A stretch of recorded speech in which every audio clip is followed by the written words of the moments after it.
Hello friends, welcome back to my channel. నిన్న శుక్రవారం థియేటర్లలో 2 సినిమాలు విడుదలయ్యాయి. అందులో ఒకటి అడివిశేషు మృణాల్ ఠాకూర్ జంటగా నటించిన డెకాయిట్ మూవీ. ఈ సినిమాలో ముందు శృతి హాసన్ను హీరోయిన్గా పెట్టి కొంత భాగం తీశారు. కానీ ఎందుకో ఆవిడ ఈ సినిమా నుంచి తప్పుకోవడంతో మృణాల్ని పెట్టి మళ్ళీ రీషూట్ చేశారు.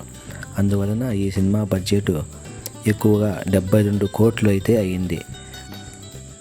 కాగా నిన్న వచ్చిన మొదటి రోజు కలెక్షన్లు పరిశీలిస్తే ఏపీ తెలంగాణలో మొత్తం కలిపి 6,52,00,000 అయితే వచ్చాయి. ఇందులో తెలుగులో 5,60,00,000 దాకా, హిందీలో 90 లక్షలు అయితే వచ్చాయి.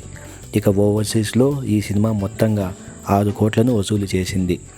దీనితో మొత్తం మొదటి రోజున 13,57,00,000 గ్రాస్ కలెక్షన్స్ అయితే వచ్చాయి. నిన్న ఈ సినిమాకి ప్రపంచవ్యాప్తంగా 3,800 షోస్ అయితే పడ్డాయి. ఇంకా 57,43,00,000 అయితే రాబట్టాల్సి ఉంది. ఇక రెండో సినిమా ప్రదీప్ రంగనాథ్ మరియు కృతి శెట్టి జంటగా నటించిన నయనతార గారి భర్త అయినటువంటి విఘ్నేష్ శివన్ దర్శకత్వంలో 60 కోట్లతో ఈ సినిమానైతే నిర్మించారు. ప్రదీప్ రంగనాథ్ గారి చివరి 2 సినిమాలైన డ్రాగన్ 150 కోట్లు, డ్యూడ్ 113 కోట్లనైతే కొల్లగొట్టాయి. ఈ సినిమా మొదటి రోజు కలెక్షన్లు మనం చూస్తే తమిళ్లో 5,45,00,000 రాగా, మన తెలుగులో ఏపీ అండ్ తెలంగాణలో కలిపి 25% ఆక్యుపెన్సీతో 1,40,00,000 వసూళ్ళు అయితే వచ్చాయి. ఇక మొత్తంగా అన్ని లాంగ్వేజ్లలో కలిపి కలెక్షన్ల పరంగా చూసుకుంటే తెలుగులో 1,40,00,000 వచ్చాయి. ఇక తమిళ్లో 5,50,00,000 కలెక్ట్ చేసింది.